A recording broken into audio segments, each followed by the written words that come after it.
Hi, seventh grade. We're going to go ahead and go over investigation 2.3, letter B and letter C.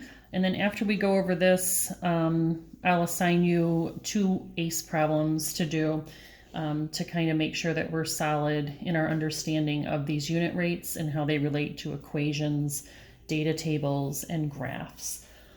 All right, so letter B says Norley's car uses 20 gallons of gasoline to go 600 miles. And B1 wants you to write 2 unit rates relating the number of miles Norley drives and the number of gallons her car uses. Explain your reasoning. What does each unit rate mean? So your first unit rate is going to be 20 gallons per 600 miles, which gives you 0.03 or 3/100ths of a gallon per 1 mile. And basically this pretty much states that Norley's car uses 3/100ths of a gallon of gas for every mile she travels. The second unit rate you can write for this is written in miles per gallon. So 600 miles per 20 gallons. That gives her car 30 miles per 1 gallon of gas. This is the rate that is typically used in cars. So when you look at your parents' fuel gauge, when the car is on empty or if the car is on full, you fill the gas tank up and your gas is used, your car gets a particular miles per gallon. So her car gets 30 miles per gallon. So Norley can travel 30 miles in her car for every gallon of gas in her tank. B2 presents a graph for you. I'm not going to present it here because you should have your book or the PDF that I put on the website. So it says the graph below shows the relationship between distance D and gallons of gasoline. Which unit rate appears on the graph? Explain. So if you look at the graph, you should see that the unit rate that is being used here is miles per gallon. So this unit rate up here is what is being used in that graph that's written on page 49. And the reason that you know that it's miles per gallon is because if you look at the x-axis, you notice that when 1 gallon of gas, when you're at 1 gallon of gas, you're at 30 miles. So this here, it's the points that you want to look at. So this point gives you the unit rate of 1 gallon and 30 miles, which relates to the miles per gallon. B3 says, what equation relating D and G does the graph represent? Well, if you think about the equations that we were using for letter A and in investigation 2.2, you know that your equation with the unit rate should look something like y equals the constant times x. So in this case, on the y-axis, we have distance. So we assume that D is for distance or for miles. And on the x-axis, we have G for gallons. And in this particular situation, you have 30 being the miles per 1 gallon. So here's your unit rate. This letter represents, the D represents your y-axis or your y value, and the G represents your x-axis or your x value.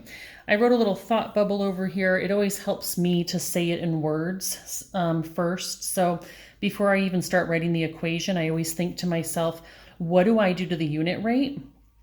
What am I doing to the unit rate? So am I multiplying my unit rate by the distance, or am I multiplying my unit rate by the gallons? So in this particular situation, I think 30 miles per gallon times the gallons, the number of gallons, will give you the distance that you travel. B4, which coordinate pair represents how far Norley can drive on 1 gallon of gas and on 0 gallons of gas? So the coordinate pair 130 tells me that I've used 1 gallon and gone 30 miles. And then the coordinate point 00 tells me 0 gallons, 0 miles. B5, you have Josh and Lisa who have come up with 2 different ways to determine how far the number of miles that the car can travel on 4 gallons of gas. So Josh has set it up like a proportion, so you can get to that answer by proportion. So he wrote 600 over 20 equals x over 4. I went ahead and put some units there to help me understand what Josh was doing. So 600 miles over 20 gallons is equivalent to these x miles over 4 gallons. So I have miles to gallons, miles to gallons. This will work because I have two ratios that correlate to one another. And they are potentially equivalent ratios once I know what that x is. Lisa, on the other hand, uses a unit rate. So if she uses a unit rate, she's pretty much using the equation that we came up with. So what we think that she's doing is taking that 30 miles per gallon, multiplying it by 4 gallons, and then that gets her her total distance. So either Josh or Lisa can figure out how many miles they can go on 4 gallons of gas. A couple of other ways. So B6 asked you what other strategies could you use? Well, I could go to the graph and I can kind of look. I'm actually going to put the graph up here. So if I have a graph, I could go to 4 gallons. I can use my graph and I can look over. So up to the graph, and then I go over to my distance and I can see that 4 gallons is going to bring me about 120 miles.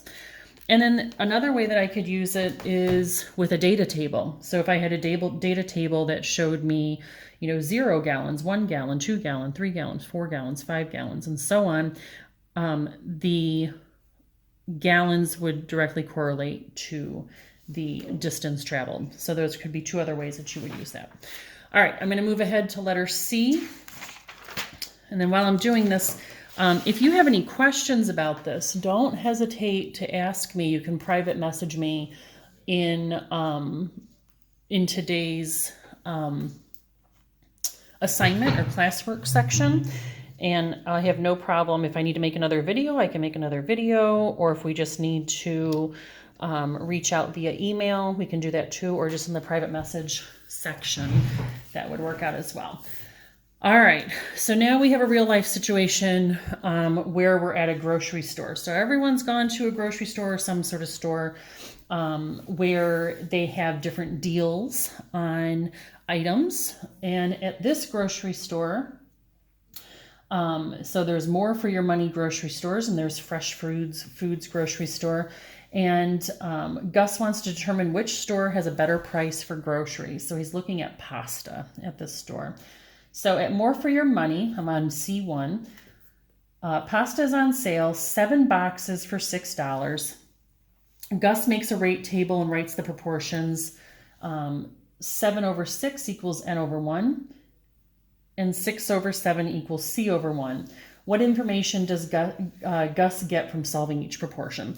So again, with these, just like in the last problem, when I'm given a proportion, I like to think about what exactly do those numbers represent, and what could that letter in each situation represent. So the first proportion, I assume it's 7 boxes per $6, and then that is set equal to some number of boxes per $1. So by the time I solve for N, I'm going to get how many boxes per dollar. I'm getting the unit rate in this particular situation. A proportion can be set up for the unit rate for dollars per 1 box as well. So here I've got $6 per 7 number of boxes equals the cost or the dollars per 1 box. So both of these give me 2 different unit rates. We have it in proportion form, but we can also write it just in unit rate form where we do the division. I could go ahead and calculate using scale factor, or I can calculate by actually doing the division and getting my 1.17 boxes per dollar, or my 86 cents per 1 box. This information can be put directly into that data table for C2.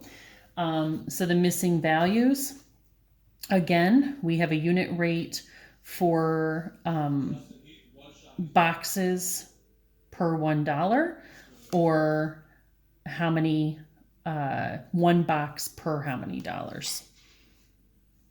Nope, sorry, dollars per one box.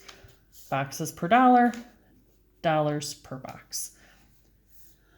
If you get to letter 3, it asks you to basically compare fresh foods to more for your money grocery stores. So they give you 2 quotients. So Gus says, all right, I'm going to do 6 divided by 5. I'm going to do 5 divided by 6. So I've worked this out here. Remember that if I'm writing 6 divided by 5, that's like saying 6 to 5, or doing this division here. 6 boxes divided by $5 gives me 1.2 boxes per dollar. And then I have 5 divided by 6, which is 5 over 6, $5 per 6 boxes, which is 83 cents per box. No matter which one I'm looking at, so if I wanted to just look at my boxes per dollar, so let's say I want to figure out what store to go to by looking at my boxes per dollar. Do I want more pasta per dollar or less pasta per dollar? Well, if I wanted more pasta per dollar, which I assume I want because I want the best value for my dollar, it looks like here at Fresh Foods, you get 1.2 boxes per $1. So here you get more pasta for your dollar. If I wanted to look at it the other way, and I thought I had another highlighter, but I don't know what happened. Oh, there it is. Okay. So here, if I look at my dollars per box at Fresh Foods, it's 83 cents per box. And at the other grocery store, it's $86 per box. So here I want less dollars per box. I'm not looking for the bigger number. I'm looking for the smaller number because I want to pay less for the same amount of pasta. And that covers all of Investigation 2.3. So if you check the classwork for Wednesday, you will see the new assignment posted. This is where we're going to kind of wrap everything up with this particular unit. I can just tell you now, it's page 53, number 9 and 10 in the ACE problems. Number 9 is going to bring you through data table, equation, and graph to kind of see what's happening there. And number 10 will kind of ask you some questions about a situation, and you'll look at some different unit rates, and you'll look at a data table with that as well. Again, if you have any questions, private message me, and we can figure out how to get the answer to you. See you soon. Bye-bye.